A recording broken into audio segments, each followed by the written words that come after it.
Hello Sobat Donghua, pasti pada nungguin kan kelanjutan BTTH Dunia 1000 Besar? Oke lah, tanpa berlama-lama lagi, yuk langsung masuk ke alur ceritanya.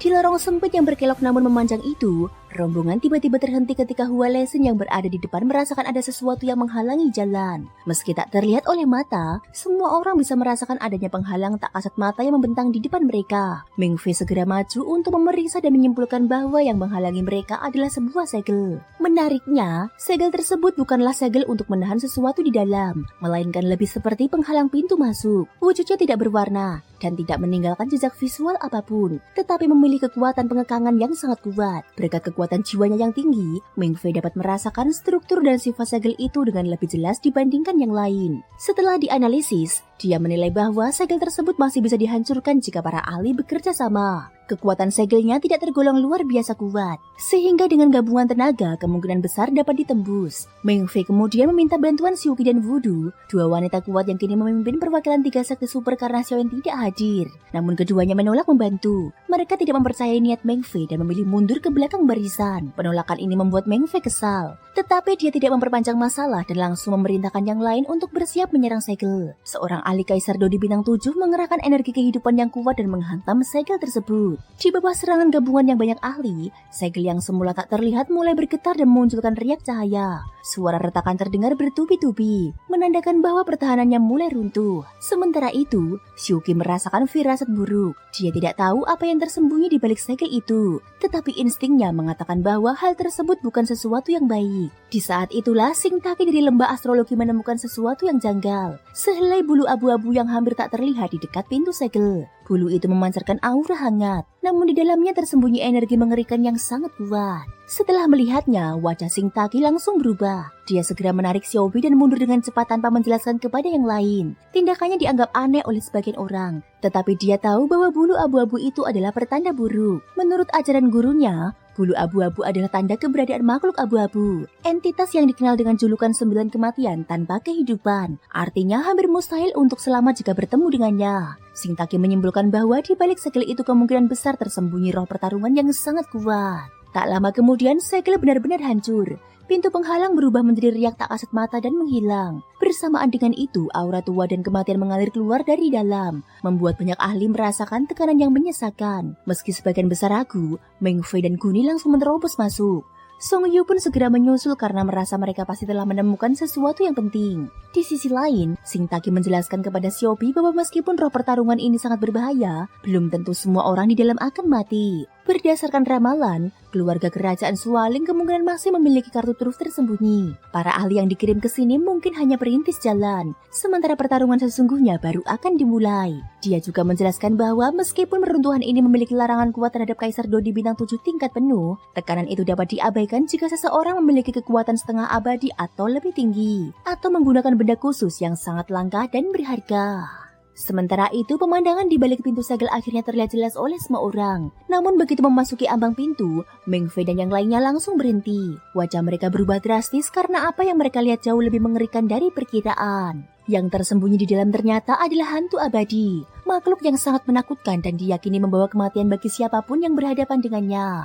Meng Fei segera mengenali makhluk di hadapan mereka sebagai burung abadi, sejenis roh pertarungan langka yang berkaitan dengan api abadi. Meski suaranya terdengar berat, jelas dia merasa sangat bersemangat karena menemukan sesuatu yang sangat berharga. Ruang di balik pintu segel ternyata adalah ruang raksasa yang dipenuhi lautan lava. Hanya ada satu jalan menuju titik tertinggi, dan di sanalah burung abadi berdiri. Tubuhnya tinggi besar dengan bulu abu-abu yang memancarkan gelombang energi mengerikan.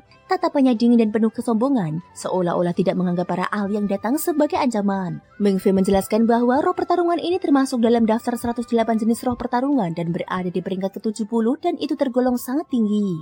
Dia memiliki hubungan dengan api abadi, api suci legendaris yang masuk 25 besar. Jika burung abadi mampu menyerap dan memurnikan sebagian api abadi, peringkatnya bahkan bisa melonjak ke 30 besar. Song Yu kemudian menerangkan perbedaan antara roh pertarungan dan monster biasa. Monster pada dasarnya hanyalah makhluk hidup dengan kecerdasan terbatas, meskipun bisa menjadi kuat. Namun roh pertarungan berbeda karena lahir dari esensi spiritual langit dan bumi, mengandung kekuatan murni yang luar biasa. Bagi seorang kultivator yang ingin menembus tingkat dosian, menyerap roh pertarungan adalah kesempatan langka yang hanya ada satu kali seumur hidup. Dengan menyerap roh pertarungan, seseorang bukan hanya memperkuat tubuhnya, tetapi juga memperoleh kemampuan khusus sesuai dengan sifat roh tersebut. Jika seseorang berhasil menyerap burung abadi, dia akan mendapatkan fisik hampir tak dapat dibunuh, dengan kemampuan pemulihan yang sangat kuat. Penjelasan ini membuat banyak orang semakin tergoda. Namun Song Yu mengingatkan bahwa makhluk ini kemungkinan besar memiliki kekuatan setingkat Dosian. Walaupun ruang reruntuhan menekan kekuatannya, dia mungkin masih berada di puncak Dodi, tingkat yang sangat sulit ditangani. Sebagian ahli yang lebih lemah memilih mundur karena menyadari bahaya besar. Namun 9 orang tetap tinggal. Bing Sui, Guni, Wang Xi, Qi Haoqing, Meng Fei, Hua Lexin, Song Yu, Hong Qian dan Feng Hong. Mereka semua adalah tokoh inti dari sekte masing-masing dan jelas memiliki tujuan besar. Guni secara terang-terangan menyatakan bahwa dia ingin merebut roh pertarungan itu. Wang Xi juga menunjukkan ambisi yang sama. Sementara itu, Qi Haoqing menunjukkan tanda-tanda aneh pada matanya, seolah menyembunyikan sesuatu. Hua Lexin dan Bing Sui pun tetap tenang, seakan memiliki persiapan rahasia. Ketika mereka masih mengamati, burung abadi akhirnya bereaksi. Dia membuka matanya perlahan dan menghitung jumlah mereka. 9 orang. Aura kematian langsung menyelimuti ruangan. Tekanan yang terpancar dari makhluk itu menegaskan bahwa dia memang roh pertarungan tingkat Dosian. Dengan nada meremehkan, burung abadi menyatakan bahwa membunuh Kaisar Dodi Bintang 7 semudah membunuh anjing. Karena mereka memilih untuk tetap tinggal, dia akan mengakhiri semuanya bersama-sama. Mahkota di kepalanya kemudian memancarkan api merah menyala dan meluncurkan serangan ke arah 9 ahli tersebut. Tekanan dan panas dari api itu membuat mereka gemetar hebat, menyadari bahwa kekuatan makhluk ini jauh melampaui perkiraan. Namun tepat sebelum serangan itu mengenai mereka, sebuah suara tua tiba-tiba terdengar di dalam ruangan lava itu, menandakan bahwa situasi akan segera berubah dan mungkin ada kekuatan lain yang ikut campur. Kemunculan Master Sekte Solomon di hadapan burung abadi menjadi kejutan besar. Burung abadi sebenarnya adalah makhluk tingkat Dosian, tetapi karena berada di dalam reruntuhan beribulan, kekuatannya ditekan hingga puncak Dodi. Namun yang mengejutkan, Master Sekte Solomon justru mampu memasuki reruntuhan dengan kekuatan setengah abadi. Sesuatu yang seharusnya mustahil menurut aturan larangan tempat itu. Hal ini menunjukkan bahwa dia menggunakan metode khusus dengan harga yang sangat mahal. Bahkan dia sendiri mengakui bahwa untuk memasuki reruntuhan, dia harus membayar harga besar. Meskipun demi ambisinya, semua itu dianggap sepadan. Pertarungan pun dimulai. Serangan lava yang dilepaskan Solomon dengan mudah dipatahkan oleh burung abadi. Namun ketika Solomon mengeluarkan teknik tangan pemakan hantu, aura jahat yang menyeruak membuat para ahli menyadari bahwa kekuatannya berhubungan dengan dunia hantu. Kekuatan gelap yang tidak lazim. Song Yu segera menyimpulkan bahwa Solomon memang menyembunyikan asal-usul yang tidak bersih. Wang Xi pun menyadari bahwa sektenya pasti menggunakan cara terlarang untuk menembus larangan reruntuhan. Di sisi lain, Qi Haoqing yang dikendalikan kutukan darah memilih menunggu. Dia berniat membiarkan kedua pihak saling melemahkan sebelum turun tangan merebut keuntungan terakhir. Dia bahkan menyebut nama Raja Xuanling, menandakan adanya rencana lain di balik layar. Sementara itu jauh dari reruntuhan, kerajaan Xuanling juga tengah bergerak. Raja Xuanling telah menyiapkan formasi darah misterius yang memungkinkan Qintian dan pasukan pencinta naga memasuki kedalaman reruntuhan tanpa terpengaruh larangan beribulan. Bahkan mereka bisa menggunakan kekuatan penuh untuk sementara waktu. Qintian menerima bantuan tersebut demi mendapatkan roh pertarungan. Meskipun dia tetap waspada, namun tanpa disadari Raja Xuanling telah menyisipkan sesuatu yang berbahaya dalam bantuan itu. Ketika papan jiwa Qi Haoran hancur, menandakan kematiannya, Raja Xuanling justru merasa puas. Dia bahkan berharap kematian itu bisa dijadikan alasan untuk memicu konflik antar sekte besar.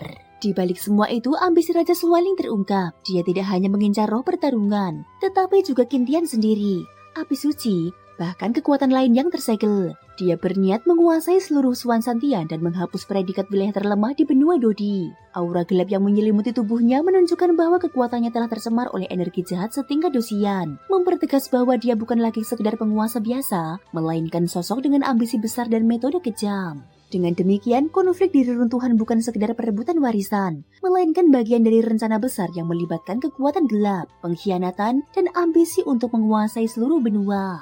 Orang ini benar-benar sangat kuat. Di dalam ruangan lautan magma yang luas itu, Master Sekte Solomon terus melancarkan serangan yang sangat mengerikan. Namun tak peduli bagaimana dia menyerang, burung abadi dengan mudah mematahkan setiap serangannya. Menghadapi kekuatan Master Sekte Solomon yang berada di tingkat setengah abadi, dia tetap tenang. Aku sudah mengatakan sebelumnya, jika kau ingin menaklukkanku hanya dengan kekuatan setengah abadi, itu tak ubahnya mimpi di siang bolong. Dan jika bukan karena aku telah berjanji sesuatu pada Peri Jiuyu, maka pada puncak kekuatanku dengan kekuatan setengah abadimu itu, aku bisa membunuhmu dalam sekejap. Di kedua sayap burung abadi, api merah samar berkobar. Kemudian suara burung itu terdengar. Sepertinya memang hanya itu satu-satunya cara. Master Sekte Solomon tersenyum pahit ketika mendengarnya. Tentu saja dia tahu bahwa perkataan burung abadi itu benar. Namun saat ini kekuatan burung abadi ditekan hingga puncak dodi. Dan dia memiliki peluang besar. Dan entah mengapa, Master Sekte Solomon merasa ada yang aneh dengan orang-orang dari keluarga kerajaan Sualin dan klan Jiwa. Seharusnya mereka tidak akan tinggal diam terhadap perebutan roh pertarungan seperti ini. Tetapi hingga sekarang, para ahli dari kedua kekuatan itu belum juga muncul. Karena itu dia ingin segera menyelesaikan pertarungan ini sebelum terjadi perubahan.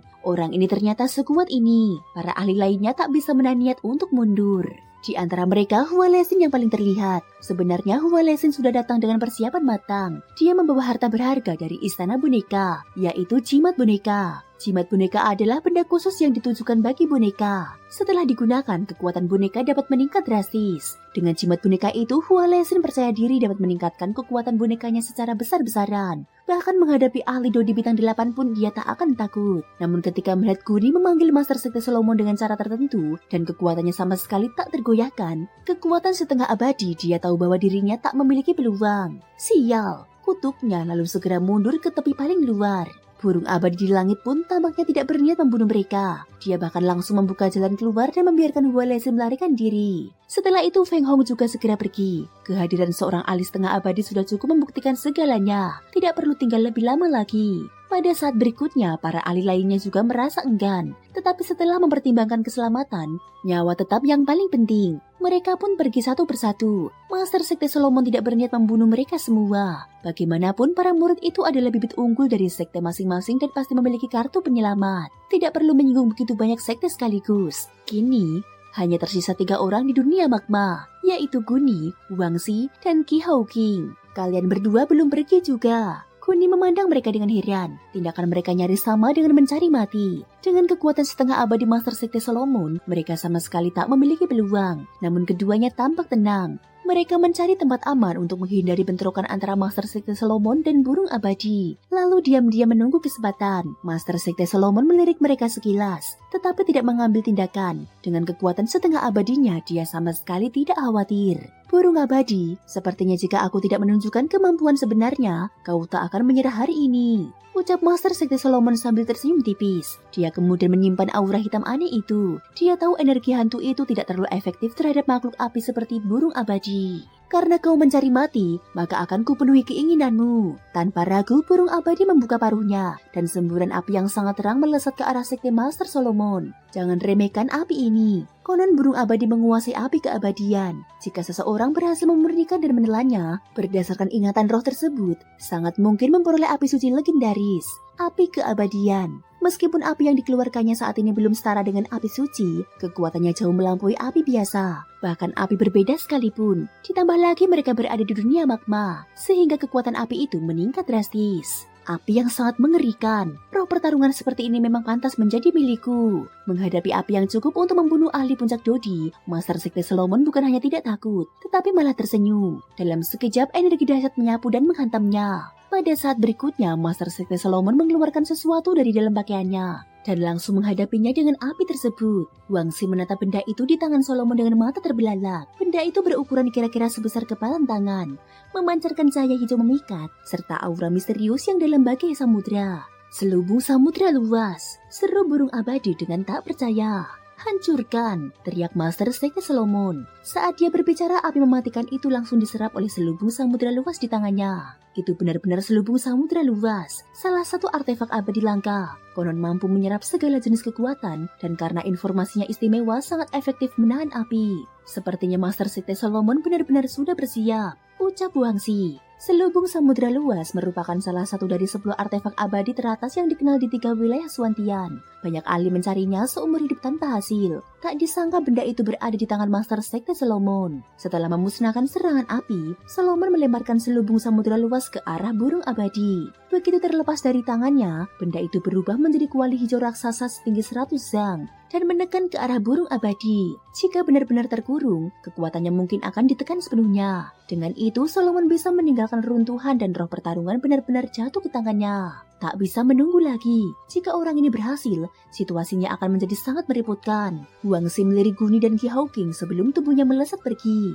Tak sabar lagi ya? Baiklah, akan kutunjukkan apa artinya mengambil keuntungan saat dua pihak bertarung. Namun burung abadi ini juga menarik. Apa dia benar-benar perlu turun tangan? Meski selubung samudera luas sangat kuat, itu masih jauh dari cukup untuk menekan burung abadi. Master Sekte Solomon terlalu bodoh, kata Ki Hawking dengan nada tajam. Saat kuali hijau raksasa itu hendak menekan, situasi pun semakin menegangkan.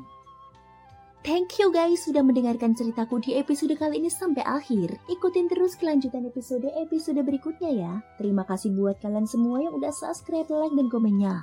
Semoga hari kalian menyenangkan. Sampai jumpa dan bye-bye.